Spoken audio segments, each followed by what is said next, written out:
Compte rendu de la 30e réunion du Conseil des ministres. Ce vendredi 8 mai 2020 s'est tenu à Kinshasa par vidéoconférence la 30e réunion du Conseil des ministres sous la présidence de son Excellence M. Félix-Antoine Tshisekedi Tshilombo, président de la République, chef de l'État. Les 4 points ci-après étaient inscrits à l'ordre du jour. 1. Communication de son Excellence Monsieur le Président de la République, chef de l'État. 2. Point d'information. 3. Approbation des relevés de décision du Conseil des ministres. 4. Examen et adoption des dossiers. De la communication de son Excellence Monsieur le Président de la République.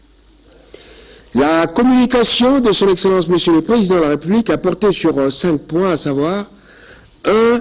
Décision de prorogation de l'état d'urgence. 2. Descente sur terrain pour constater et évaluer l'état de la prise en charge des malades du Covid-19. 3. Nécessité de stabilisation du taux d'échange de francs congolais par rapport au dollar américain. 4. Recommandations en vue de booster le secteur agricole. 5. Développement concernant l'exercice du commerce. Abordant le premier point relatif à la prorogation de l'état d'urgence, le chef de l'État a informé les membres du gouvernement que le Parlement, saisi à sa demande, a voté la prorogation pour des durées successives de 15 jours de l'état d'urgence décrété le 24 mars 2020, puis prorogé jusqu'au 8 mai par l'ordonnance numéro 020/028 du 24 avril 2020. La loi concernée a été promulguée et l'ordonnance subséquente publiée. Le chef de l'État a demandé aux membres du gouvernement d'en assurer une large diffusion auprès de la population.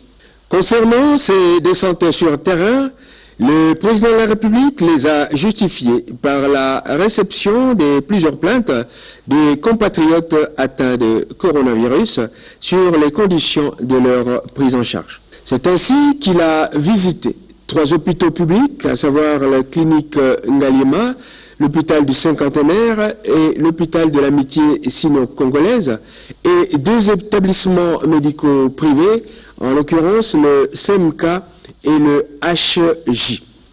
Le chef de l'État a également visité l'INRB qui, a-t-il dit, est une fierté nationale, un joyau de la République, un institut unique en Afrique pour lequel il a demandé au gouvernement de le préserver et de lui consacrer tous les moyens nécessaires. Après avoir écouté aussi bien les responsables des hôpitaux publics visités que leurs pensionnaires dans leurs réclamations, le chef de l'État a fait le constat et les recommandations qui suivent. Les personnes internées se plaignent de leur abandon ou de la non-assistance des responsables des centres, c'est le cas de l'hôpital du Cinquantenaire. À ce sujet, des recommandations ont été faites pour une meilleure prise en charge. L'absence du matériel médical comme les respirateurs. À ce sujet, le chef de l'État a indiqué que les matériels commandés seront livrés à brève échéance. S'agissant du personnel médical qui a l'impression d'être abandonné et qu'il lui manque de combinaisons pour accéder aux malades, le président de la République a instruit le ministre de la Santé d'intensifier les solutions à ce sujet. S'agissant du non-paiement des salaires et primes du personnel soignant et autres accompagnateurs, le président de la République a déploré cette situation à l'égard de ces professionnels qui font preuve d'un courage particulier, a-t-il dit, et il a demandé que leur situation soit vite réglée. À propos de la lenteur dans la transmission des résultats des tests de dépistage, le chef de l'État a annoncé l'arrivée prochaine des intrants permettant d'accélérer les résultats des tests et leur efficacité. Les hôpitaux CMK et HJ devraient être dotés prochainement des médicaments pouvant engendrer la production rapide des tests. Concernant la restauration qui laisse à désirer, Le chef de l'État a indiqué que le ministre de la Santé doit prendre des initiatives pour faire cesser cette situation. En conclusion, le président de la République a souligné la nécessité de mettre fin aux incompréhensions qu'il a décelées entre les malades et les responsables des établissements visités. Pour terminer, le chef de l'État a informé les membres du gouvernement des entretiens qu'il a eus avec le président français Macron, qui ont notamment porté sur des échanges et la collaboration entre l'INRB et l'Institut Marie Curie en France. Concernant la tisane malgache, qui doit être prise à titre curatif ou préventif, le président de la République a indiqué que nos chercheurs vont s'y atteler. De la nécessité de stabilisation du taux d'échange du franc congolais par rapport au dollar américain. Le président de la République a relevé qu'un dérapage du taux d'échange du dollar dans le sens de la hausse face au franc congolais a toujours des effets néfastes sur le pouvoir d'achat de nos concitoyens. C'est ainsi que le chef de l'État a demandé au Premier ministre, au ministre directement concerné et au gouverneur de la Banque centrale de veiller à faire stabiliser et à faire apprécier le franc congolais à des niveaux raisonnables. Recommandations en vue de booster le secteur agricole. Le président de la République a exhorté les membres du gouvernement à lutter en faveur de l'autosuffisance alimentaire afin d'enrayer la dépendance de notre pays à l'égard de l'étranger. Le Covid-19 est venu rappeler la nécessité de mener des réflexions rapides et de trouver des solutions concrètes à cette problématique. Aussi a-t-il demandé au ministre de l'Agriculture et du Développement rural de produire un plan de relance de la culture du riz. Au gouvernement de soutenir les initiatives locales visant l'autosuffisance alimentaire et d'aider le DAIPN à relancer ses activités en vue de ravitailler Kinshasa en denrées de première nécessité. À ce sujet, le ministre des Finances a été invité à faire rapport au gouvernement sur les paiements dus au DAIPN, de la protection des opérateurs économiques du commerce de détail. Le chef de l'État s'est insurgé contre le traitement discriminatoire dont souffrent les opérateurs économiques locaux, congolais pour la plupart, dans le traitement de leurs marchandises à l'importation. Il s'est dit également scandalisé de constater que les dispositions légales interdisant aux opérateurs économiques étrangers de faire du commerce de détail ne soient toujours pas respectées, créant ainsi une concurrence déloyale. Il a prié le gouvernement de faire cesser cette situation rapidement. Le chef de l'État a manifesté son souhait de voir s'organiser rapidement des états généraux sur cette problématique en mettant à plat tous les problèmes qui freinent l'expansion du commerce des opérateurs économiques locaux. Des points d'information. Premier intervenant, le vice-premier ministre, ministre de l'Intérieur, Sécurité et Affaires coutumières. De l'État et de l'administration du territoire. Le vice-premier ministre, ministre de l'Intérieur, Sécurité et Affaires coutumières, a fait part au Conseil des informations suivantes. 1. L'état d'esprit de la population. Il est caractérisé par un accroissement de la psychose relative à la propagation du Covid-19, ainsi que par la satisfaction de la population à l'occasion de la visite du président de la République dans différents centres hospitaliers accueillant les malades du Covid-19. Situation sécuritaire. Un calme relatif règne sur toute l'étendue de la République, à l'exception de quelques endroits à l'est où nos forces armées poursuivent la traque de groupes armés. On peut signaler à ces sujets des succès au détriment des forces de Codeco. Des cas de grand banditisme ont été signalés à Lubumbashi, Kolwezi, Beni et Kinshasa. Dans ces agglomérations, la police a procédé à des arrestations des bandits à main armée à la suite des bouclages. Situation aux frontières. On note la poursuite des expulsions de nos compatriotes de l'Angola. À leur arrivée, ils sont accueillis par nos autorités locales qui les placent en quarantaine en raison du Covid-19. Il est recommandé de recourir à la voie diplomatique pour la résolution de ce problème. Les tensions persistent à la frontière entre la Zambie et la République démocratique du Congo vers Poteau, où les Zambiens manifestent des velléités d'annexion d'une partie de notre territoire. Des solutions diplomatiques sont envisagées pour régler cette incompréhension. Catastrophe naturelle. Plusieurs cours d'eau connaissent des crues pouvant causer des dégâts considérables. C'est le cas à Kinshasa, dans le Congo central, dans le Sankuru et dans le Sud Kivu. Une grande sensibilisation de la population est à envisager, de même que des mesures de prévention à prendre par les autorités compétentes. Coronavirus. Dans les Sankuru, on a noté le refus de travailler de la part du personnel soignant affecté à la prise en charge des malades à la suite du non-paiement de leurs salaires et primes, ainsi que du manque des équipements de travail appropriés. Les autorités compétentes sont priées de prendre des mesures appropriées en examinant les préoccupations du personnel concerné. 2 ministres de la Défense nationale et anciens combattants. Situation sécuritaire. En l'absence du ministre de la Défense nationale, le ministre délégué en charge des anciens combattants a fait part au Conseil des ministres des informations suivantes. Situation sécuritaire en général. Un calme relatif règne sur l'ensemble du territoire, hormis quelques poches d'insécurité à l'est de la République, notamment à Beni et à Lituri. Un réseau de trafic d'armes de guerre a été démantelé dans le nord Ubangi par nos services de renseignement militaires.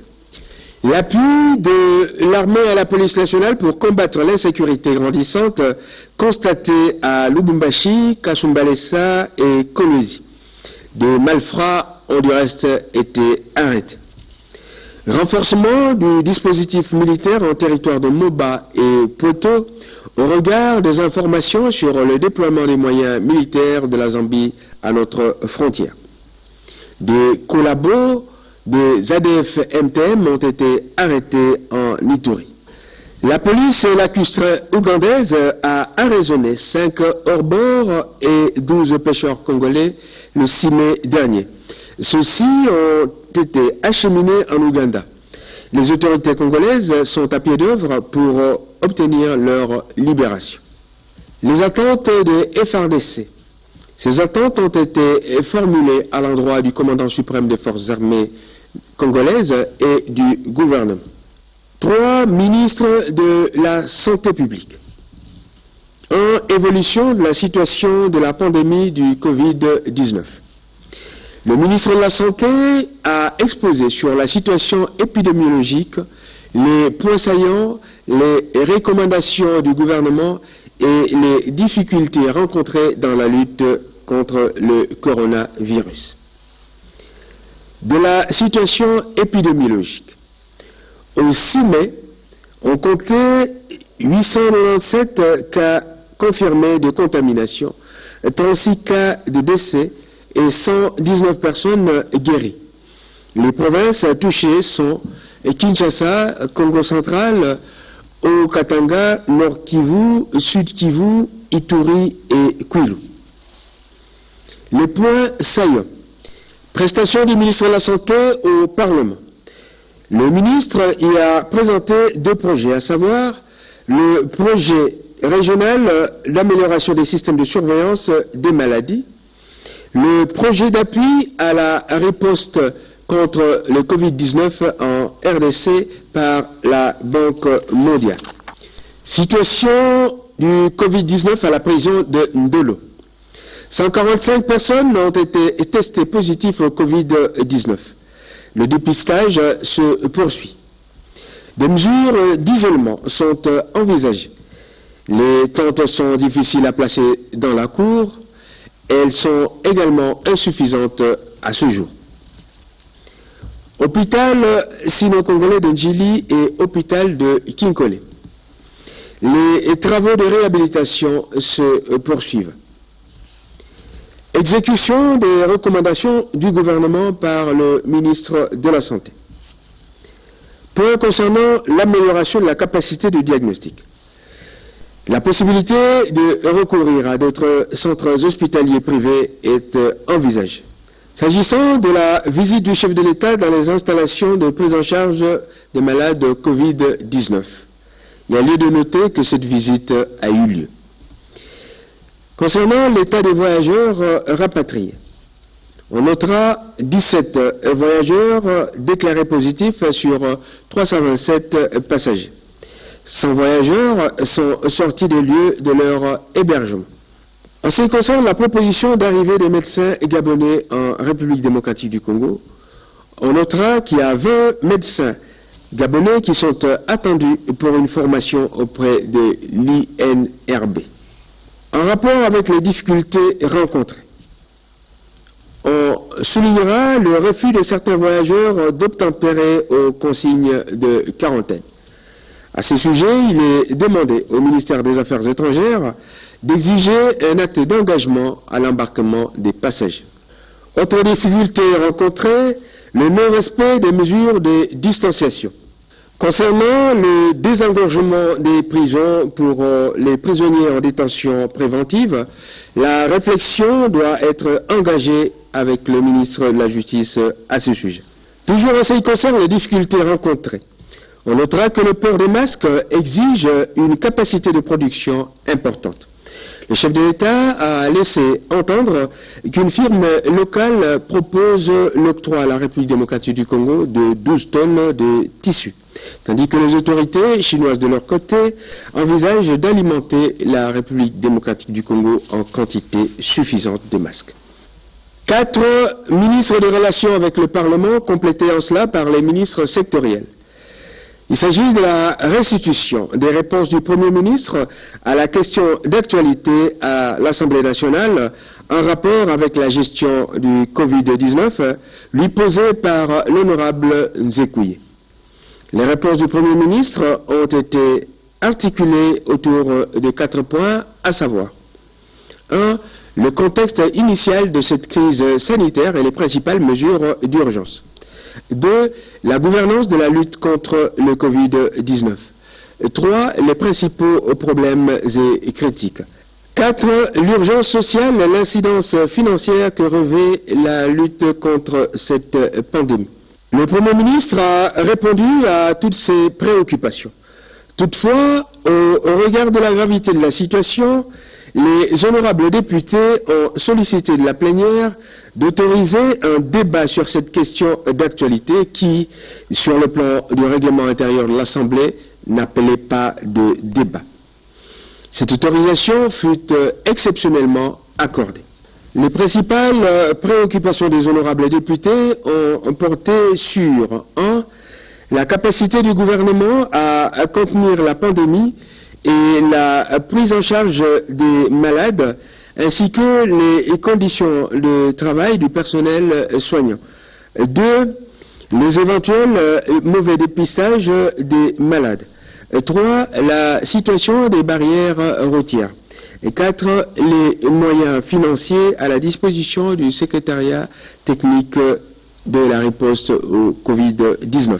Le Premier ministre a répondu à toutes les préoccupations des députés et il a été complété en cela par les ministres sectoriels qui l'ont accompagné. 3. Approbation des relevés des décisions du Conseil des ministres. Il s'agit du relevé des décisions de la 29e réunion du Conseil des ministres du 4 mai 2020. Ce relevé a été adopté moyennant amendement dont celui relatif à la situation décriée à la Régie des voies aériennes, qui devait faire l'objet d'une injonction au parquet de la part du vice-premier ministre, ministre de la Justice. À ce sujet, ce dernier a indiqué avoir autorisé déjà une équipe d'inspecteurs judiciaires d'agir. Rapport sera fait au Conseil des ministres à sa prochaine réunion. S'agissant de l'amélioration de la présentation du relevé des décisions du Conseil des ministres, le chef de l'État a chargé le Premier ministre de coordonner la réflexion à ce sujet et de faire part des propositions au Conseil des ministres. 4. Examen et adoption des dossiers. Premier dossier, c'est celui présenté par Madame le vice-premier ministre, ministre du Plan. Il s'agit de l'examen et de l'adoption du programme d'urgence multisectoriel d'atténuation des impacts du Covid-19 en République démocratique du Congo. Madame le vice-premier ministre, ministre du Plan, a proposé au gouvernement un programme multisectoriel d'urgence et d'atténuation des impacts du Covid-19 en République démocratique du Congo. D'une durée de 9 mois, ce programme est basé sur les interventions du gouvernement et de ses partenaires pendant la crise du Covid-19. L'objectif poursuivi est d'une part de renforcer et de concrétiser la série de mesures sanitaires et sécuritaires prises par le chef de l'État et d'autre part de servir de guide à la relance une fois la situation rétablie. Le programme s'adosse sur le PNSD. Les 3 axes de ce programme sont 1. La riposte au Covid-19, la surveillance et le renforcement du système de santé. 2. Le soutien à la stabilité macroéconomique et à la relance de l'économie. 3. L'atténuation des risques et le soutien aux populations. Ce programme devrait également servir au plaidoyer pour la mobilisation des ressources auprès de nos partenaires. Pour le rendre crédible, Madame le vice-premier ministre, ministre du Plan, a souhaité que le gouvernement débloque pour sa concrétisation un montant mensuel de 50 millions de dollars américains. Un débat a suivi cette présentation, portant notamment sur son adéquation avec le collectif budgétaire en cours d'élaboration. Il est également apparu que plusieurs ministres n'ont pas été formellement invités à donner leur avis sur ce dossier. En conséquence, le Conseil des ministres a demandé à Madame le vice-premier ministre d'intégrer les appréciations qui ont été formulées à l'occasion du débat et de tenir compte du collectif budgétaire en voie d'élaboration avant la présentation du dossier pour adoption à une prochaine réunion du Conseil des ministres. 2. Ministre d'État, ministre des hydrocarbures. Le ministre d'État, ministre des hydrocarbures, a présenté l'état des lieux du patrimoine pétrolier et gazier de la République démocratique du Congo. À cet effet, il a initié un état des lieux, puis fait procéder à la sélection des blocs pouvant faire l'objet d'attribution des droits d'hydrocarbures par une première phase d'appel d'offres. Pour cela, il faut procéder à la matérialisation, c'est-à-dire la délimitation des blocs pétroliers et gaziers ou l'identification pour réunir les données techniques. On peut relever que cet état de lieu a permis d'identifier les concessions ainsi que les blocs pétroliers et gaziers libres ou ayant fait l'objet d'attribution. Pour assurer cette matérialisation, M. le ministre d'État a sollicité l'octroi de 520 000 dollars américains pour cette matérialisation, tandis que pour l'organisation de l'appel d'offres, il a sollicité un montant de 725 000 dollars américains. Après débat et délibération, le Conseil des ministres a adopté ce texte. Ministre d'État, ministre de l'enseignement primaire, secondaire et technique. Rapport sur l'identification de nouvelles unités, NU en sigle.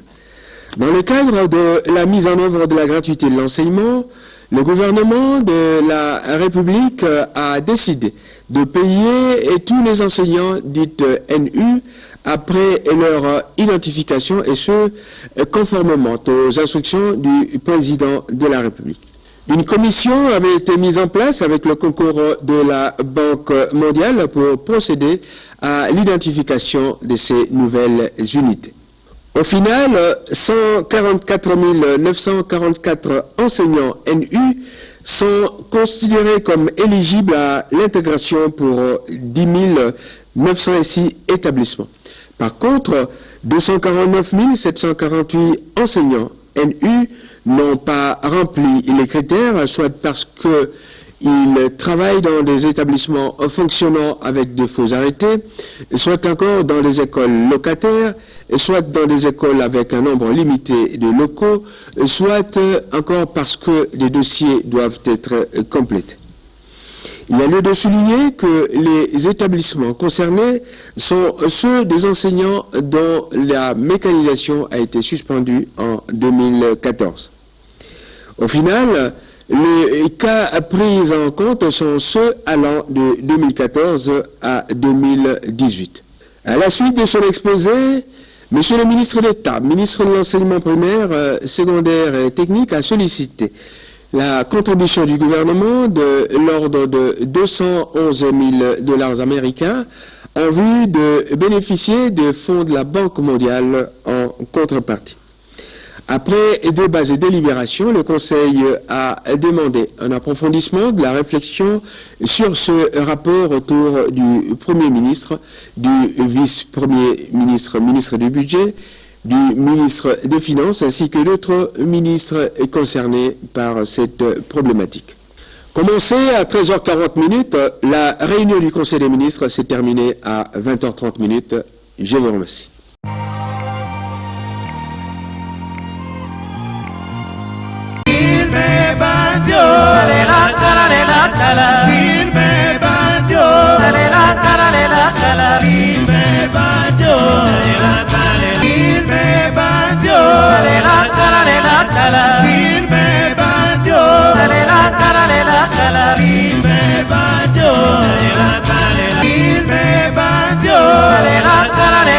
La